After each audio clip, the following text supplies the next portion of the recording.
All right, let's open it up. And 2 years ago, that playoff opener you had with the Lions against the Rams, what do you remember about the atmosphere of that night, the anticipation that your team had? Yeah, that was a big one for a number of reasons. The home crowd was electric that night. Um, and that was of course Stafford coming back. That added a little bit more intrigue to it as well. So, um, that one came down to the wire, but you know, those guys played well, and that was huge for that organization and that city to get that win. I know you're locked in, but what are you most eager about in taking this organization into the playoffs this week with the stage that you'll have Saturday night? Yeah, well, I mean, this was the vision from the beginning, was to have some home playoff games, at Soldier Field, and so was really excited about that opportunity and to see that come to light here this year.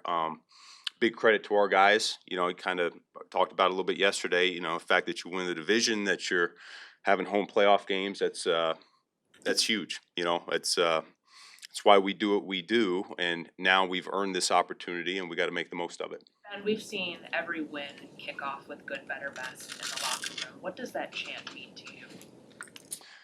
It means a lot of things, but we're continually striving to get better each and every week, and we got one of the slogans in the team meeting room is chasing greatness. I think that's an example of it. We're never going to reach that perfection or that level that we necessarily are looking to chase after, but at the same time we're trying to get better every single day, every single week, and I think that has a lot to do with it. Is there an example that you can think of seeing your guys take their good and see it become their best, or have you not reached that yet? I haven't sat back and reflected on it to that extent, but I've seen every player get better this year. I've seen each unit get better this year, and the team's gotten better. We're a lot better than we were earlier in the season, as from top to bottom.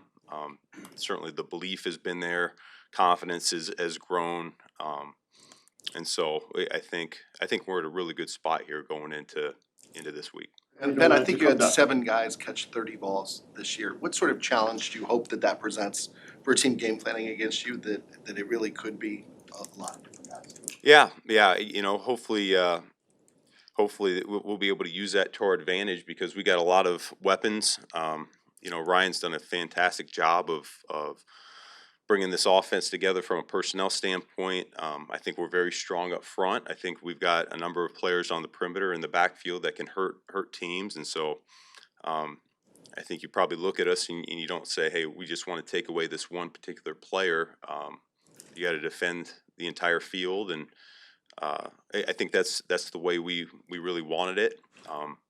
All these guys know that they'll have plays in this week to make an impact on this game, and Caleb's job is to help distribute that football so that they all get an opportunity to do that. I presume it's a good problem to have, but what's the challenge for you these next couple of days, making sure that those plays are weighted the way you want them to be, with the number one being a bunch of different guys? That's every week. That's what we do every single week, and that's why that trust level between the players, with Caleb, that's why the trust level with the coaches, within the players, that's what we're building to all year long. We see it during practice. We see it, how these guys go about their business. When the stakes are high like this, and the margin for error is very small, you want to lean on those that you can trust the most. That's what I've learned over my time, and we'll do that here going forward. Speaking of trust level, where's your trust in Colson right now? Is that kind of reliable target in this offense? He's come, he's shown up, and he's made big plays for us. I think the last few fourth downs, the ball seems to find its way to him. I think that's certainly a credit to him. The quarterback certainly trusts him, but I think that probably sheds a lot of light in terms of how vital he is towards our operation. We ask him to wear a lot of hats in terms of knowing the game plan, a lot of different positions, a lot of different responsibilities, run game, pass protection, and I think he's still learning and he's growing, and really excited not only to see him compete over the next few weeks, but also his future. I know you don't want it to have to come down to needing to rally at the end of the game, but given what Caleb has done and been at his best in those situations, how reassuring is that to you to have a guy like that? Yeah, we're never out. Our guys know that, and I think to your point, we certainly don't want to have to lean into that each and every week. You know, we'd like to start off a little bit faster and make it more of a complete game for 60 minutes. But just the fact that I think teams understand when they play us now that they have to earn it. They got to really close us out if they want to get the victory, because we can score points in bunches. Um, we can do it in a short amount of time, and I think we've proven that. As you've tried to problem solve the slow starts, what has worked this year and what has not been effective? Yeah, I don't know that there's a right answer for that. There's a process I believe in terms of how we prepare these guys.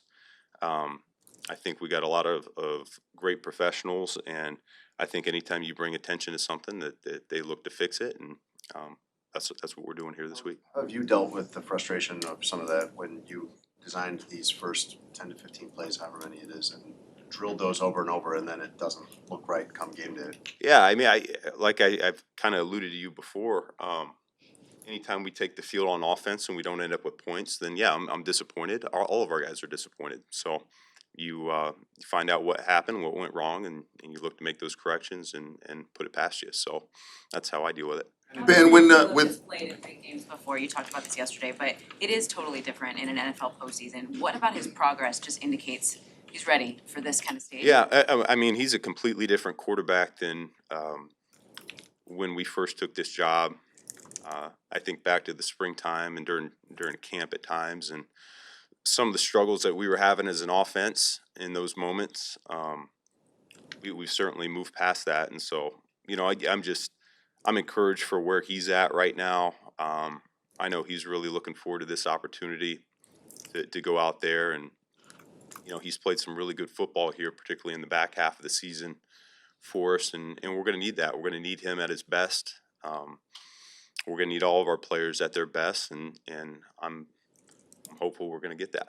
Ben, with this being your first playoffs as a new head coach, have you heard from former colleagues and mentors, and have you taken a second to even kind of take personal stock of what this means for you? The answer is no. Yeah, I haven't gotten much for text messages or anything like that, and so just really focused at the task at hand, and we'll worry about the reflection. We'll have plenty of time to do that when the season's over, but we're not ready for that, and just like I told those guys after the game, we're mentally prepared to play for 5 more weeks, and so that's our intent. How do you do that? You go out and you win the first one, and so we're going to come in today and we're going to have a great day today.